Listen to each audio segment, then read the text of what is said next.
Hi Aquarius, Ascendant, Sun, Moon, Venus, Rising, and those cross-watching, welcome to your Tarot Love Messages. In today's reading, we're going to take a look and see what the cards predict for you for the upcoming week.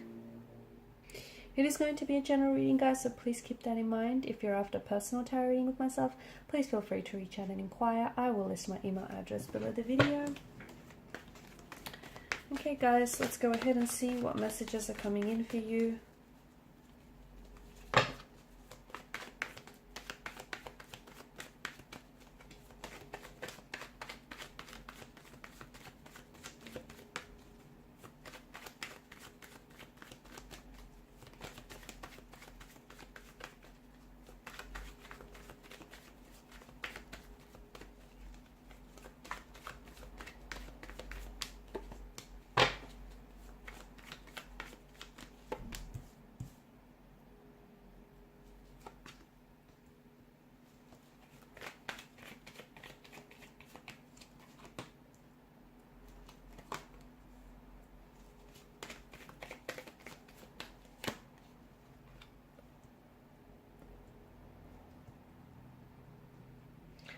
Okay, I feel like there's someone here whom you've disconnected with, someone whom you are in a discord with. This is someone who comes back. I don't know how long they're here to stay for, though. Okay, so someone maybe who's ghosted you, someone whom you've maybe had some sort of fallout with, disagreement or altercation, or whatever the disconnection was for the both of you. This person, it feels like this person is willing to come back. Okay, this is someone who wants to return home back to you. This is someone who wants to reconcile their differences. They want to reconnect. They want to reunite. But it feels like there's a reason, okay, especially with the Tower card. There's a reason why the Tower crumbled in the first place, because the foundational structure on which you built this connection, it just wasn't strong enough. The Tower couldn't hold itself up on that foundation any longer, okay? The bricks got a little bit old, got a little bit worn out, started decaying, eroding, and then you have the crumbling of the Tower. So essentially, my point is, this person is coming back, and the reason why I say I don't know how long they're sticking around for is because, not because they're coming back with the intention of not staying, but I feel like there's something here that isn't addressed, okay? The Tower fell and crumbled before, and it's going to happen again, because this person is coming back, but it feels like the both of you are in the same energies in which, this connection broke off in the first place. That's not to say, you're not going to be happy about the reunion or reconciliation. You guys both are. But that novelty, okay, that novelty of coming back together, those emotions, those exciting emotions are going to wear off, and essentially you're going to slip back to your old natural paradigms or patterns. So if you can use this as use this message here as to serve as a reminder, okay, to or to even make you aware, okay, you perhaps could prevent the collapsing of a tower second time around.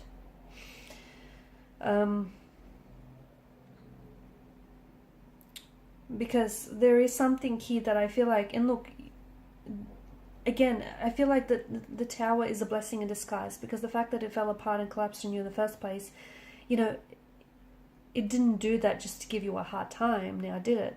It happened because there was something here that needed to be addressed, okay? There was something here that needed to be fixing, whether it's emotional behaviors, whether it's behavioral patterns, whether there was some sort of issue in the connection that you guys kept sweeping under the rug.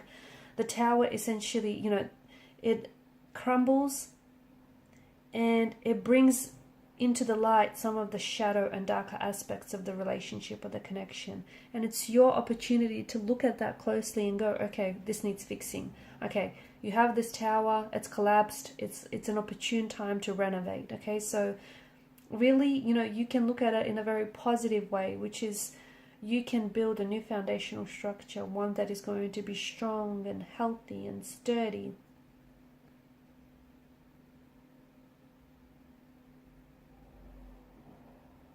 I'm also seeing if there is no contact, no communication between you and this individual right now, that actually might be a good thing, because I feel like someone here needs the space to do a little bit of self-reflecting, or perhaps the both of you, right, before you come back together. Because again, you don't want to come back together and not have it work out the second time around.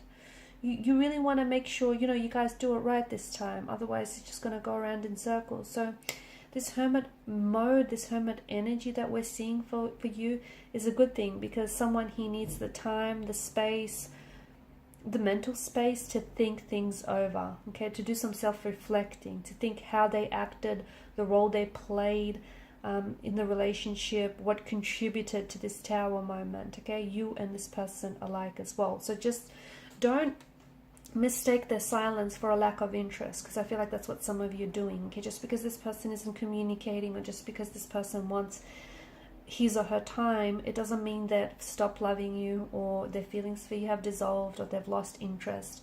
It just feels like someone here wants to spend, or needs to spend, some time on their own, so they could get a few things in check, okay? So they could gather their thoughts, their emotions, and your relationship is going to benefit. Don't put so much pressure, because don't put so much pressure on yourself, on this person, or on the situation, because it's all just going to backfire, okay? Take things slow, and don't be so quick to preempt the situation, or preempt this person's thoughts or feelings. Seven of Wands is asking you, or is reminding you that boundaries are needed, okay? Because if you don't set up boundaries, some people don't know where to step, and some people don't know when they're overstepping boundaries, not even once they're there. So healthy boundaries are absolutely important, especially with regards to this specific relationship, okay? Or even if you don't have any intention of coming back and reconciling with this person, you at least need to learn from it. You at least need to heal from it, right? You need to let it. There was a lot of growth and evolving in the relationship, or the breakdown of this connection. You allow that to do what it's here to do for you, which is help you learn, grow, expand, evolve. And I feel like one of the lessons you can take away from that is, you know, the setting up of healthy boundaries. Setting up healthy boundaries, respecting boundaries, yours and theirs alike. Knight of Cups, I do feel like this is someone here whom I feel like you've been trying to manifest this person back into your life. You've been wanting this person to come back. You've been wanting to reconcile. And I do feel like for a lot of you, this person is coming back with the intention of reconnecting, the intention of, you know, coming back together. So whilst their intentions are honest, and their intentions are sincere, and their intentions are pure, I do feel like there are certain things that you could do, like, you know, right now, the both of you could do a little bit of healing, a little bit of some inner work, so that you guys don't go back to what broke this relationship down in the first place. For others of you, I feel like, you know, once you, if you don't have any plans to reconcile with a past energy, once you give yourself that little bit of time and attention that you need and deserve, once you really start focusing inwards, you know, do your self-reflecting, do your inner work, your inner healing here. Learn to draw boundaries with romantic energies, because that's important. Because in the past, you've given more than you've taken, and you've maybe not created expectations or intentions in the beginning. So the Knight of Cups, I feel like there is, you know, once you do your bit, okay, once you look after you, you're going to vibrationally attract, you know, this Knight of Cups energy, someone who's coming into your life with very honest, very pure, loving, kind intentions, okay? But you need to do the work first. You need to be, you know, you need to be your own hero, okay? You can't sit around and wait for anyone to rescue you. You need to do that part. And once, you know, you've done your little bit, you're going to create the space for someone who's able to do that for you as well. Okay guys, and these are your messages. Thanks so much for watching and listening. Please show your support by liking, sharing and subscribing. Bye.